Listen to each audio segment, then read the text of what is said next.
Good morning, dear students. Please open second chapter of your science book.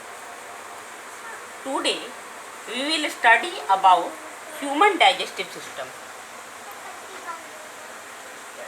Before this, first we will study about the alimentary canal. Actually, alimentary canal contains all organs of digestive system, including mouth to anus. Mouth to anus. So we can say that a long tube from mouth to anus of animals in which digestion and absorption of food takes place is called alimentary canal. It has many parts such as buccal cavity means mouth. Mouth is also called buccal cavity. Oesophagus means food pipe. Stomach, small intestine, large intestine, rectum and anus. Besides these, there are three glands: salivary gland, liver and pancreas, which secretes digestive juices to digest food. The wall of small intestine also secretes some digestive juices which digest food. The food moves in the alimentary canal due to alternate contraction and relaxation of the walls of oesophagus, which causes wave-like movement. This process is termed as peristalsis. This process is called as peristalsis. Please note that during vomiting, the food moves in opposite direction from stomach to mouth, which is called antiperistalsis. See in book here.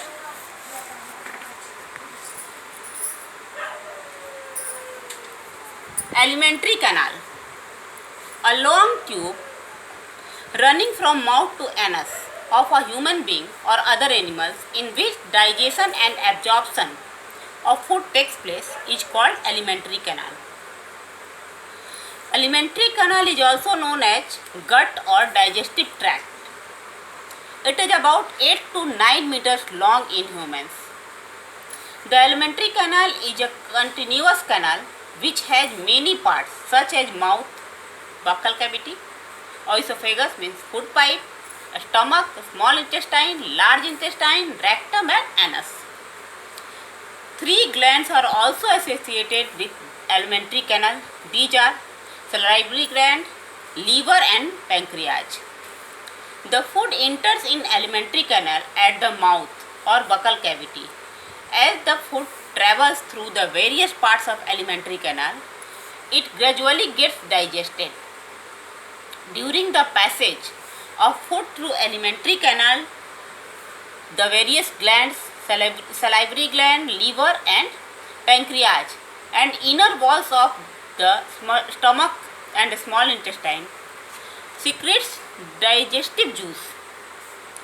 These digestive juices convert the complex substances of food into simpler substances.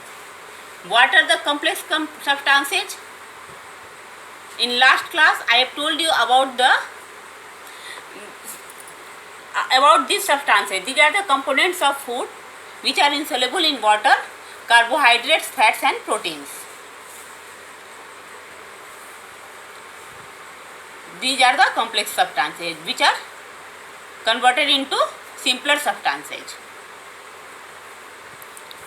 These digestive juices, the undigested part of food is defected, thrown out at the last part of the alimentary canal called anus. An important question rises: how does the food move forward in the alimentary canal? The food moves forward in the alimentary canal by the process of Peristalsis. Peristalsis is a wave-like movement caused by alternate contraction and relaxation of the muscles of alimentary canal, which pushes the food forward in the alimentary canal. We will also be using the term called buccal cavity, the mouth cavity by which food is taken into the alimentary canal and chewed is called buccal cavity. We will now describe what happens to the food when it passes through the different parts of alimentary canal or digestive tract. Now we are ready to study about our digestive system, the human digestive system.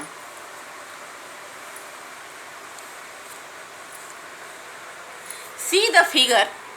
I will explain it so that you can understand more clearly. Just see, this is mouth, which is called buccal cavity. When we put food in it, our teeth cuts and grind it. Here is a gland named salivary gland. Here a gland named salivary gland, which secretes a watery liquid called saliva, which is mixed with food with the help of tongue. Saliva digests a little starch, and after that the food is pushed by the tongue into the food pipe called oesophagus. Actually, it is a connecting pipe between buccal cavity and stomach.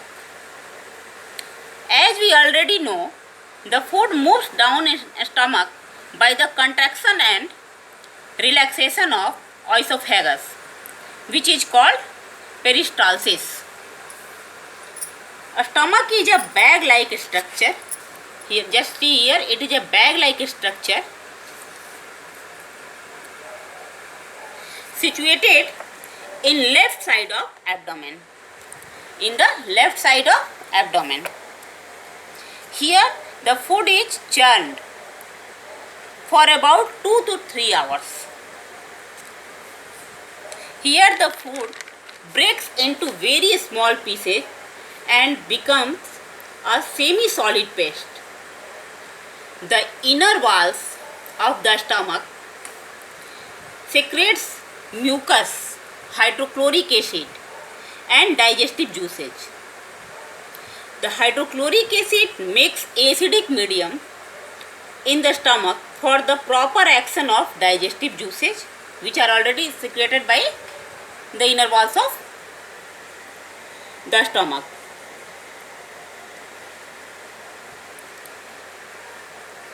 These digestive juices, with the help of acidic medium, take action on protein. Mucus. What is the role of mucus? Mucus protects the harmful effects of mucus protects the walls of stomach from the harmful effects of hydrochloric acid.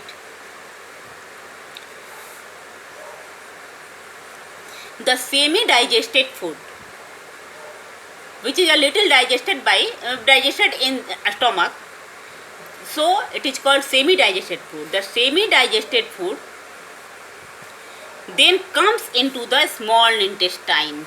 Here, this is a small intestine. This is the small intestine, where the complete digestion of food takes place. It is about 7.5 meter long and narrow tube, situated just like a coil in our belly. It is situated just like a coil in our belly because it is too long, about 7.5 meter. It is very long tube, but it is situated just like a coil. Here is liver, which secretes bile juice and store in gallbladder. This is gallbladder, which is a sac which temporarily keeps the bile juice. This juice comes through a narrow tube-like structure, which is called common bile duct. This tube is called common bile duct. As clear by the name, common for liver as well as pancreas. This is a leaf-like structure. This is a gland named pancreas. It secretes pancreatic juice. Both the juices digest the fat. The bile juice and the pancreatic juice digest the fat. Pancreatic juice also digests the carbohydrates and proteins. Also breaks the carbohydrates and proteins. The walls of small intestine also secretes intestinal juice, which breaks the carbohydrate completely. After that, the digested food passes into the blood vessels in the walls of small intestine. In the walls of a small intestine, there are blood vessels. The digested food passes through these blood vessels and completely absorbed. Here in a small intestine, some finger-like structures called villi, which is not shown in this figure, but here in the inner walls of small intestine, some finger-like structures called villi, which help the rapid absorption of digested food. The undigested food passes in large intestine. This is the large intestine. This is the large intestine here. This is about 1.5 meters long and quite wide in comparison to a small intestine. It absorbs most of the water from undigested food. After that, the semi-solid undigested food comes in rectum. This is rectum. The semi-solid undigested food comes in rectum. From some time and passes out from the body through anus. This is anus in the form of feces, which is called egestion. Look here in book. I am going to read out the whole digestive system. When we eat food, it gets broken down into smaller and soluble substances during digestion. The digested food is absorbed and utilized by our body. The undigested and unabsorbed portion of the food is removed from the body in the form of waste material called feces. We will now discuss the human digestive system in detail. The human digestive system consists of alimentary canal and its associated glands. The various organs of human digestive system in sequence are mouth, esophagus, stomach, small intestine, large intestine, mouth, esophagus, stomach, small intestine, large intestine, rectum and anus. The glands which are associated to the digestive system are salivary gland, liver and pancreas.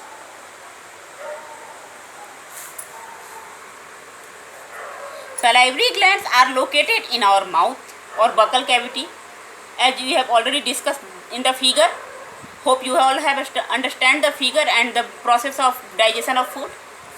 Liver is a reddish brown gland situated in the upper part of abdomen on the right side. Liver is the largest gland in the body. Pancreas is a large cream-colored gland located just below the stomach. The ducts or pipes of various glands open into the alimentary canal and pour the secretions of their digestive juices into the alimentary canal. The human digestive system is shown in figure 2, which we have already discussed. We will now describe how food gets digested when it passes through the various parts of alimentary canal. First, in mouth. Food is taken into the body through the mouth. The digestion of food starts as soon as we put the food in our mouth. The mouth contains teeth, tongue, salivary gland. The teeth cuts the food into small pieces, chew and grind it. The salivary gland secretes a watery liquid called saliva. The tongue helps in mixing saliva with food. Saliva is a digestive juice which helps to digest the starch present in the food partially. The slightly digested food is swallowed by the tongue and goes down into the oesophagus or food pipe. In the oesophagus is a tube which connects the mouth to a stomach. Oesophagus is commonly known as food pipe. It runs along the neck and chest. Oesophagus carries a slightly digested food from the mouth to the stomach. The food coming from the mouth moves down through oesophagus by peristalsis. This happens as follows. When the food enters oesophagus, at the top end, the muscles in the walls of oesophagus start alternate contraction and relaxation, producing a wave-like movement which pushes the food downward towards the stomach. During vomiting, however, the food moves in the opposite direction from stomach to mouth by the process of antiperistalsis in the food pipe. I have told you. In the stomach. The stomach is a thick-walled bag present on the left side of abdomen. It is the widest part of alimentary canal. Oesophagus brings the slightly digested food from the mouth into the stomach. The food is further digested in the stomach. The food is churned in the stomach for about 3 hours. During this time, the food breaks down into still smaller pieces and make a semi-solid paste. The inner lining of a stomach secretes mucus, hydrochloric acid and digestive juices. Mucus protects the lining of a stomach from its own secretion of hydrochloric acid. Hydrochloric acid kills any bacteria which may enter the stomach with food. Hydrochloric acid also makes the medium in the stomach acidic, which is necessary for proper action of digestive juice on protein in the stomach. The digestive juices secreted by the stomach lining break down the proteins present in our food into simpler substances. The partially digested food then goes from the stomach into small intestine. The small intestine is a very long tube. It is about 7.5 meters long. Though a small intestine is very long, it is called small intestine because it is a quite narrow tube.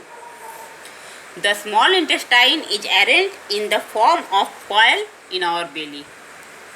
The small intestine in human beings is a site of complete digestion of food. The small intestine is also the main region for the absorption of digested food. It happens as follows. Complete digestion of food in a small intestine. The partially digested food from the stomach come into small intestine. The small intestine receives secretions of digestive juices from the liver, pancreas and its own walls. All these digestive juices carry out the complete digestion of food as follows.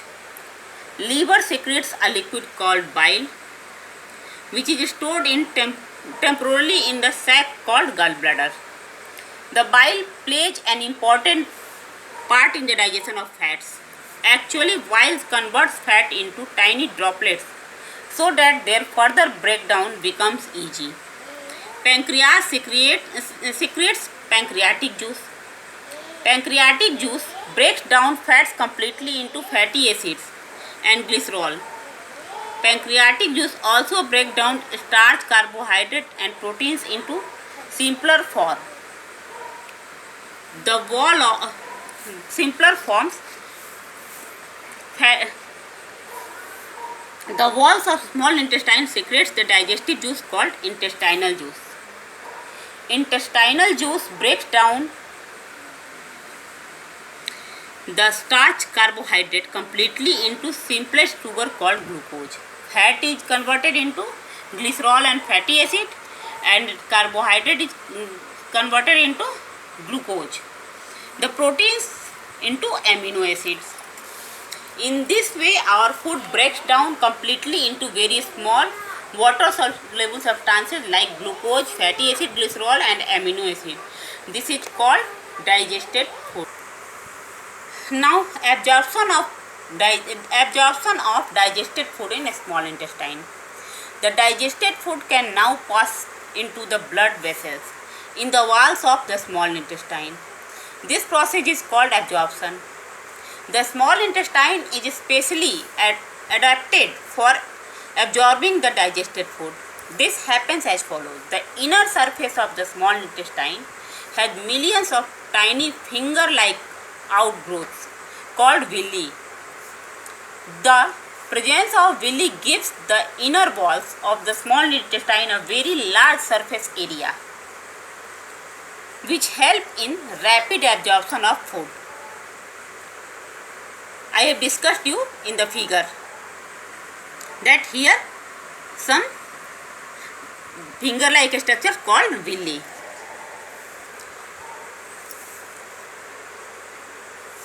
Thus, the role of villi in the small intestine is to increase the surface area of the rapid absorption of digested food. Each villus has a network of thin and small blood vessels called blood capillaries close to its surface. The surface of villi absorbs the digested food materials into blood flowing through them. Blood carries the absorbed food materials to the cells in all the parts of the body. In the cells, food is used for energy, growth and repair. This is called assimilation. Glucose breaks down in the cells with the help of oxygen to form carbon dioxide and water and releases energy. Fatty acids and glycerol builds components of cells and forms fats to be stored in the body as food reservoirs. Amino acids are used to make proteins required for the growth and repair of the body. A part of food which we eat cannot be digested by our body. This undigested food cannot be absorbed in the small intestine. The food that remains undigested and unabsorbed passes from the small intestine into large intestine. Actually, these undigested foods are roughage which our body cannot digest. In the large intestine is about 1.5 meters long. It is called large intestine because it is quite wide tube. The undigested and unabsorbed food from the small intestine enters into large intestine. The large intestine absorbs most of the water from the undigested food material. Due to the removal of water, the undigested food becomes semi-solid. This undigested food is stored in the last part of the large intestine called rectum for some time. When we go to toilet, the undigested semi-solid waste is passed out from our body through anus in the form of feces. This is called egestion. Okay, that's all for today. hope you all have understood it. Next day we will study some more topics of this chapter, and we will also discuss about this activity which is given in your book. Okay, bye.